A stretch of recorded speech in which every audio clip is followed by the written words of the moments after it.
नमस्कार, स्वागत है आपका एबीपी न्यूज में। आपके साथ मैं हूं अखिलेश आनंद। अब आप देखने वाले हैं वो शो जो सही मायने में आपकी यानी पब्लिक की आवाज है।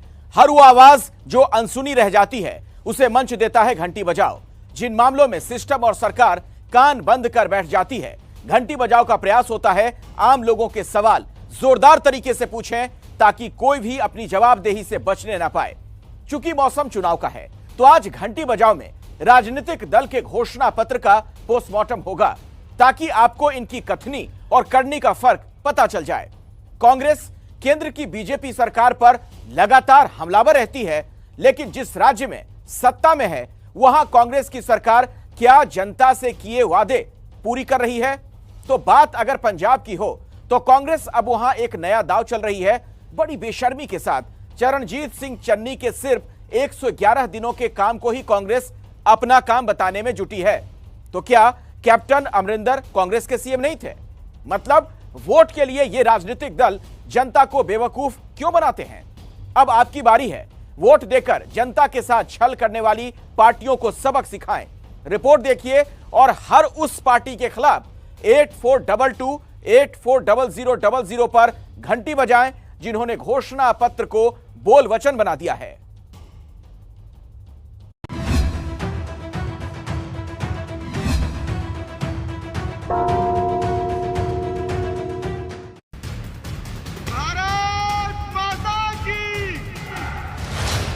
बोले सोनिहाल।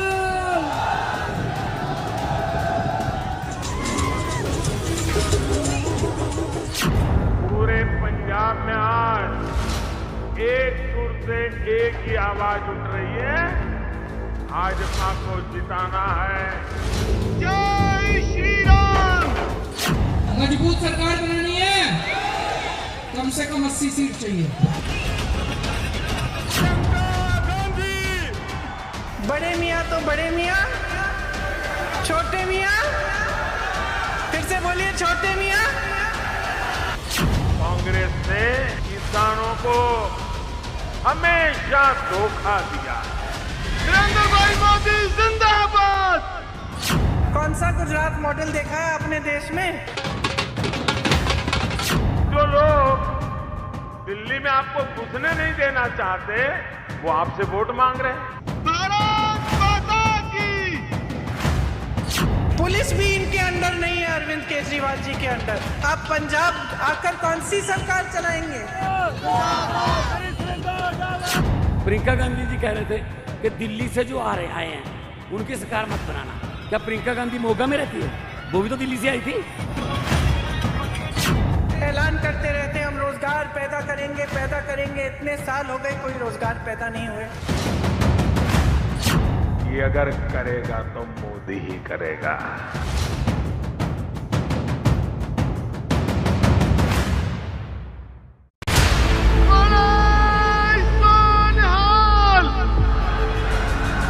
यह है पंजाब का चुनावी पारा। जब कांग्रेस एक बार गई तो फिर कभी लौटकर आई ही नहीं। प्रचार के आखिरी दौर में सबने पूरी ताकत झोंक दी है। कोई विकास के बारे में नहीं बोल रहा है, कोई आपकी समस्याओं के बारे में नहीं बोल रहा है। दिग्गज खुद मोर्चा संभाल रहे हैं, भाषणों में हमले तीखे होते जा रहे हैं। ये कांग्रेस के जो मुख्यमंत्री ने जो कल बयान दिया है और जिस पर ये दिल्ली का परिवार है उनका मालिक, वो बगल में खड़े रह करके तालियां बजा रहा है। बताइए। और ये पूरे देश ने देखा है। अपने इन बयानों से ये लोग किसका अपमान कर रहे हैं? पंजाब के मुख्यमंत्री चरणजीत सिंह चन्नी के यूपी बिहार वाले बयान ने वोटिंग के ठीक पहले विपक्ष को बैठे बिठाए ऐसा मुद्दा दे दिया जिस पर पूरी कांग्रेस को सफाई देनी पड़ रही है। ये क्या करते हैं कि किसी भी चीज़ को लेके उसको घुमा के पब्लिक के सामने इस तरह से प्रेजेंट करेंगे कि भाई बहुत बड़ा अपमान हो गया। चन्नी जी क्या कह रहे थे, एक संदर्भ में बात कर रहे थे। वो बेसिकली ये कह रहे थे कि पंजाब की सरकार पंजाबियों से चलनी चाहिए। उन्होंने जिस तरह से बोला उसको थोड़ा घुमाया गया और ऐसे लगा कि वो कुछ और कह रहे हैं, लेकिन सच्चाई ये है कि वो सिर्फ ये कह रहे थे कि पंजाब की सरकार पंजाबी चलाएंगे। किसने क्या कहा और दूसरे राजनीतिक दलों ने उसे कैसे पेश किया, चुनावी मौसम में इस पर विवाद कोई नई बात नहीं। जो बात मायने रखती है वो ये कि वोट मांगने के लिए नेता या राजनीतिक दल जनता से जो वादा करते हैं उसे कितना निभाते हैं। महिलाओं को मुफ्त बस यात्रा मिलेगी। जितनी भी सरकारी बसें उनमें आपको टिकट नहीं खरीदना पड़ेगा। कि हम 1 लाख रोजगार बनाना चाहते हैं पंजाब में। सभी निवासियों को 100 दिन का रोजगार का गारंटी मिलेगा। सरकारी स्कूल में लड़कियों के लिए स्मार्टफोन और लैपटॉप मिलवाए जाएंगे। पंजाब में सत्ता में वापसी के लिए कांग्रेस ऐसे तमाम चुनावी वादों को जनता के सामने रख रही है। ये बात अलग है कि इस बार ये वादे जुबानी ही हैं, क्योंकि वोट पड़ने के 3 दिन पहले तक कांग्रेस ने अपना चुनावी घोषणा पत्र जारी नहीं किया। कहा जा रहा है कि सिद्धू और चन्नी के बीच चल रही कोल्ड वॉर के कारण लिखित घोषणा पत्र पर सहमति नहीं बन पा रही। पर पंजाब के विपक्षी दल ये सवाल भी उठा रहे हैं कि जब पुराने घोषणा पत्र में किए वादे अब तक पूरे नहीं किए गए तो नए कहां से लाएंगे। पंजाब की राजनीति में ये पहली बार हुआ था कि गुटका साहब को हाथ में पकड़ के कैप्टन अमरिंदर सिंह, जो उस टाइम पार्टी के प्रधान थे और सीएम के दावेदार थे, उन्होंने कसम खाई थी और जो मेजर वादे किए थे पंजाबियों के साथ वो था 90,000 करोड़ का किसानी कर्जा माफ करना, नंबर 1। दूसरा वादा जो बड़ा किया गया था वो था घर घर नौकरी का। तीसरा वादा था नशा मुक्त पंजाब बनाने का। और इन सबसे बड़ा जो वादा किया था वो था बेअदबियों का इंसाफ। और कांग्रेस ने इस किसी भी मुद्दे पे कुछ नहीं किया। ये तस्वीरें जनवरी 2017 की हैं, जब पूर्व प्रधानमंत्री मनमोहन सिंह की अगुवाई में कांग्रेस के आधा दर्जन नेताओं ने पंजाब के लिए अपना घोषणा पत्र जारी किया था। इस घोषणा पत्र में बड़े बड़े वादे हुए थे। किसानों की कर्ज माफी, घर घर रोजगार, बेरोजगारों के लिए 2500 रुपए महीने का भत्ता, गरीबों के लिए 5 रुपए में खाना और बिजली की दर 5 रुपए यूनिट करना। Are planning to take over the debt of every farmer in Punjab on ourselves. We have launched a program हर घर में नौकरी. We have launched a program हर घर में नौकरी. अब सवाल है कि कांग्रेस के इन वादों में से कितने पूरे हुए।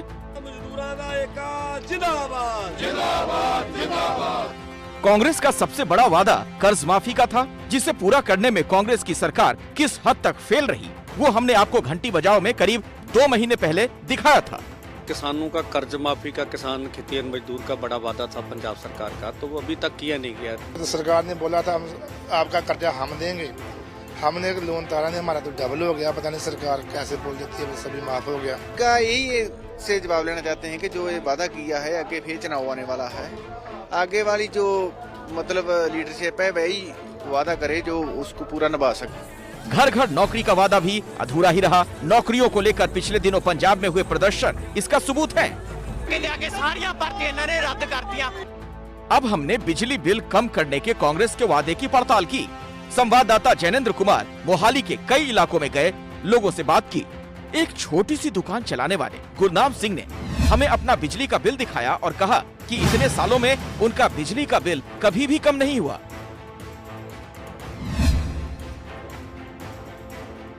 बिल कितने आते हैं आपके? 14, 15, 16, 17,000 रुपए आता है जी। कितने महीने? 2 महीने का जी। मशीन है कपड़े धोने की और एक फ्रिज है और 16, 17, 18,000 का बिल आता है। 15, 16, 17, 15, 16, 17,000 का जी। कोई बिल नहीं जी माफ करे उन्होंने। हाँ जी, कहने हैं माफ करते जी, असी गए भी थे जी उत्थे, वो कहते करे में हाँ जी, पर नहीं होया बनी जी है। इसी इलाके में रहने वाले एक और परिवार का कहना है घर में बिजली का ज्यादा इस्तेमाल नहीं होता, फिर भी बिल बहुत ज्यादा आता है। बिल का तो फिर 2 महीने का कभी 8,000, कभी 10,000, कभी 9,000 ऐसे आता है। फ्रिज है या फिर दो लाइटें हैं, 2 रूम में, एक किचन में है। पंखा तो गर्मियों में चलेगा ना, सर्दियों में तो पंखा चलेगा नहीं।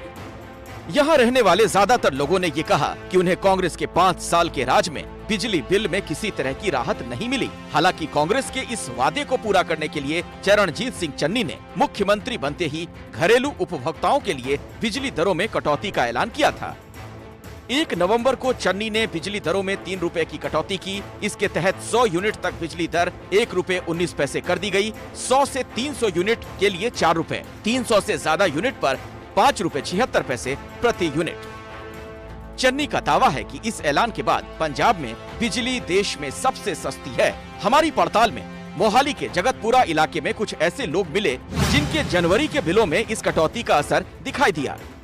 पहले मेरा जो बिल था घर का वो 5,000 रुपए तक आ रहा था, मोटर भी चलती है हमारी, हाँ, मतलब 2 महीने का। लेकिन इस बार जो है हमारा 1,020 रुपए बिल है। यानी बिजली का बिल कम करने के वादे पर कांग्रेस ने 4.5 साल तक कुछ नहीं किया। चुनाव के ऐन पहले ऐलान किया, जिससे कुछ लोगों को राहत मिल रही है, कुछ को नहीं। लेकिन चुनावी घोषणा पत्र में कांग्रेस ने बेरोजगारी भत्ता देने का जो वादा किया था, उसे लेकर चन्नी सरकार ने भी कुछ नहीं किया और इसीलिए युवाओं में काफी नाराजगी है। बेरोजगारी भत्ता 2500 इन्होंने वो भी नहीं किसी ने दिता है। मैं नॉलेज तो वो कुछ कोई फुलफिल नहीं हुआ है। जो 2500 कह रहे थे आप, 2500 रुपए बेरोजगारी भत्ता कुछ नहीं मिला। गरीबों और सड़कों पर रहने वाले लोगों के लिए कांग्रेस ने 5 रुपए में खाना देने का वादा किया था, लेकिन हमारी पड़ताल में कांग्रेस इस वादे को पूरा करने में भी फेल साबित हुई।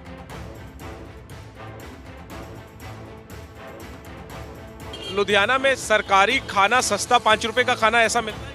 कहीं नहीं मिल रहा है, कहीं नहीं मिल रहा। जब से आज से नहीं 20 साल से हम लुधियाने के अंदर रह रहे हैं, कहीं नहीं 5 रुपए का खाना मिला।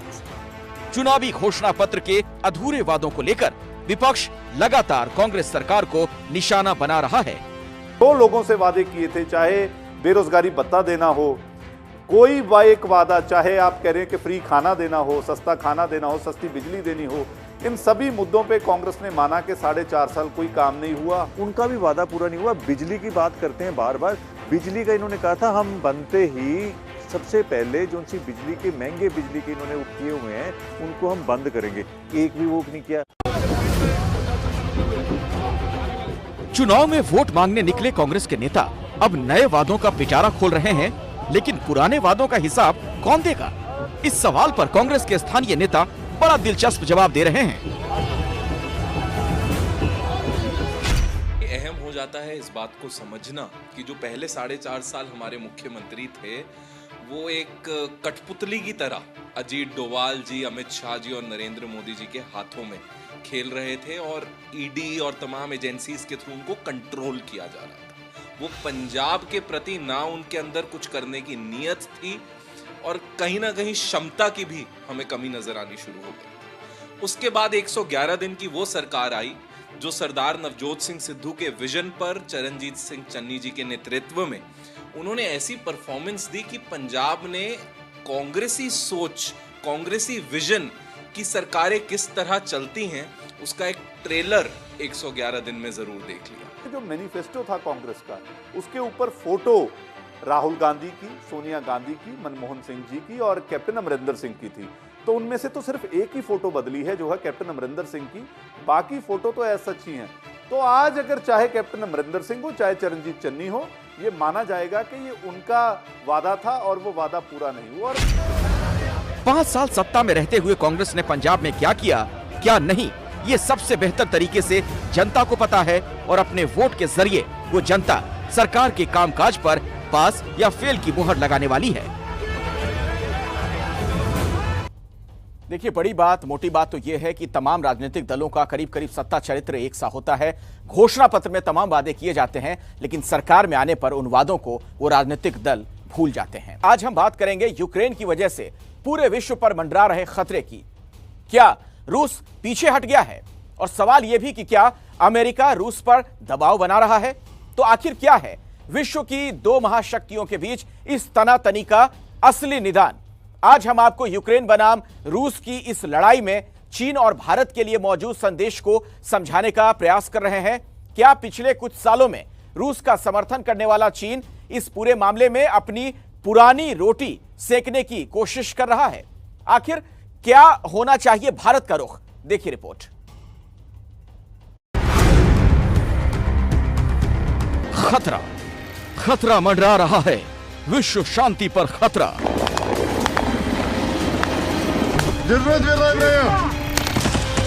तोप तैयार हैं, निशाने तय हैं, यहां बम बरस सकते हैं,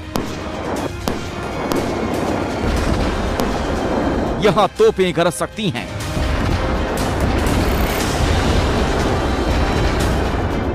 पूरी दुनिया कभी ना खत्म होने वाले युद्ध की आग में झोंकी जा सकती है।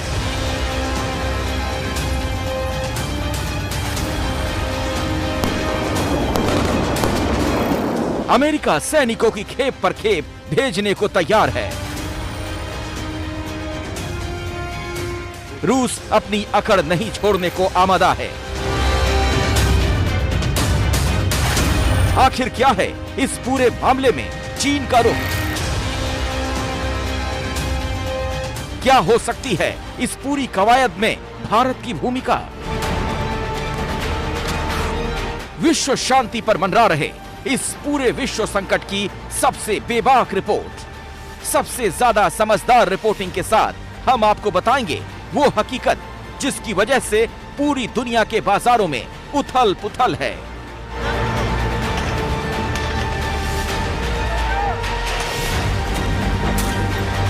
कोरोना के बाद सबसे बड़ी त्रासदी के तौर पर पूरी दुनिया में तेल के भाव बढ़ रहे हैं, महंगाई बढ़ रही है। आखिर इन सब का क्या है वास्ता? यूक्रेन की सीमा पर मौजूद रूसी सेना और उसे लेकर अमेरिका के साथ करीब करीब पूरे यूरोप का रुख। क्या विश्व युद्ध की दहलीज पर खड़ी है पूरी दुनिया? क्या यूक्रेन की आग में जलेगी दुनिया?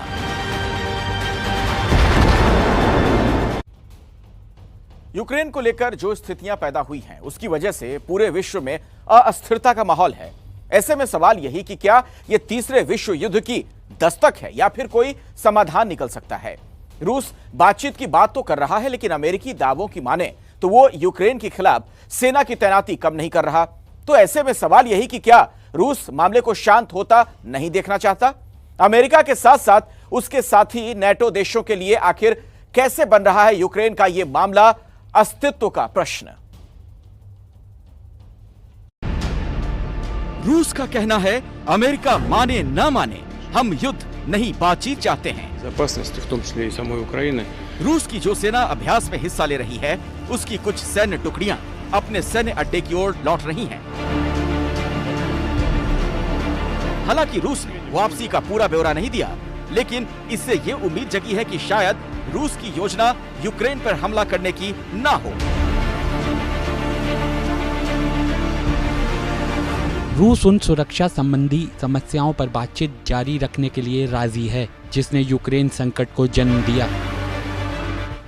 तनाव पनपने के हफ्तों बाद रूस के रुख में ये परिवर्तन दिखा है, जिससे विश्व संकट के कम होने के आसार पैदा हुए हैं।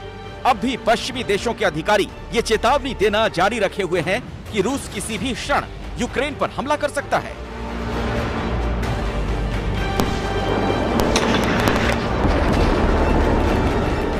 और वो सैन्य साजो सामान सीमा की ओर ले जा रहा है। अभी ये भी साफ नहीं कि रूसी रक्षा मंत्रालय ने जिन सैन्य टुकड़ियों को वापस लेने की बात की है, वो कहां तैनात हैं और उसमें कितने सैनिक हैं। इस ऐलान के बाद विश्व बाजार समेत रूसी मुद्रा रूबल के भाव में भी उछाल देखने को मिला। हालांकि यूक्रेन के नेता रूस की इस घोषणा पर संदेह जता रहे हैं। यूक्रेन के विदेश मंत्री दिमित्रो कुलेबा ने कहा, रूस लगातार कई तरह के बयान दे रहा है। यही वजह है कि हमने नियम बनाया है कि हम सुनी हुई बातों पर विश्वास नहीं करेंगे, हम देखने के बाद विश्वास करेंगे। यूक्रेन की सीमा पर रूस ने 1,30,000 से अधिक सैनिक तैनात कर दिए हैं, जिसने हमले की आशंका को जन्म दिया। हालांकि रूस यूक्रेन पर हमले की मंशा से इनकार करता रहा है, लेकिन यूक्रेन के पूर्व, उत्तर और दक्षिण में बड़ी संख्या में सैनिक तैनात करके वो पास में ही बड़ा युद्धाभ्यास भी करता रहा है।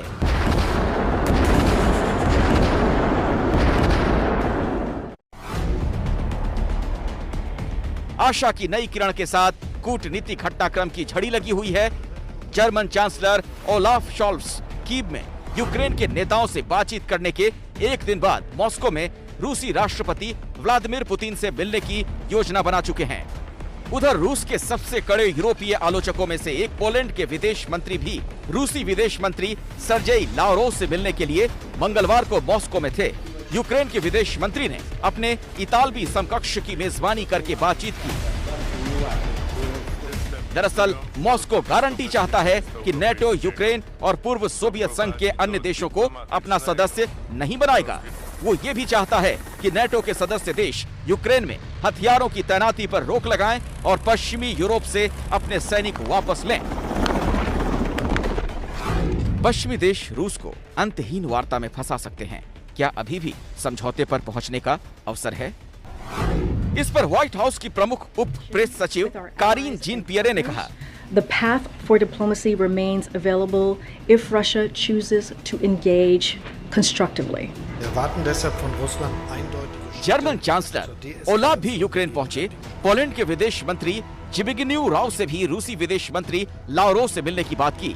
वहीं यूक्रेन के विदेश मंत्री ने अपने इतालवी समकक्ष के साथ वार्ता की है। मिला जुलाकर फिलहाल पूरी दुनिया के विमान रूस और यूक्रेन ही जाते दिखाई दे रहे हैं।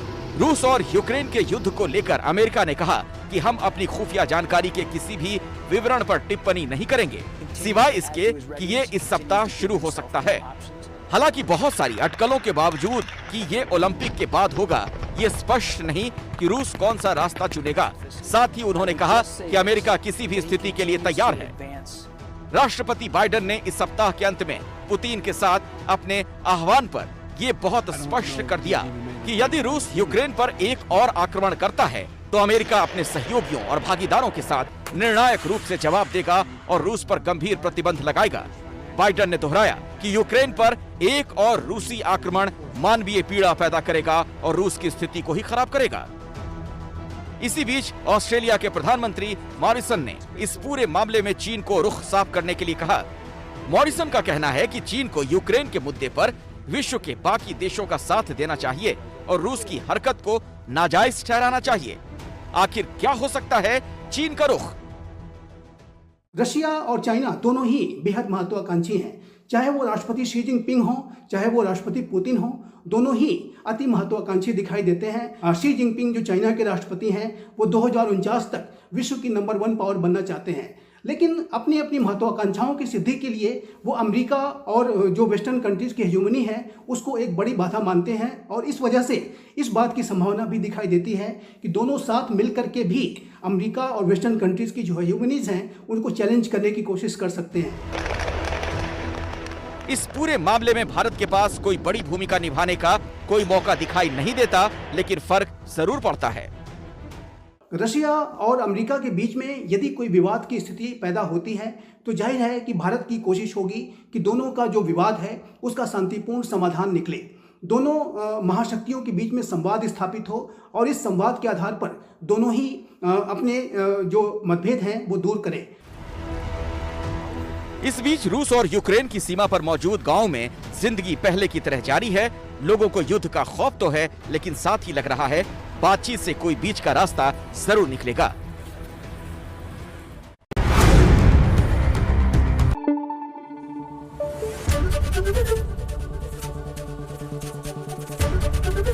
एबीपी न्यूज आपको रखे आगे।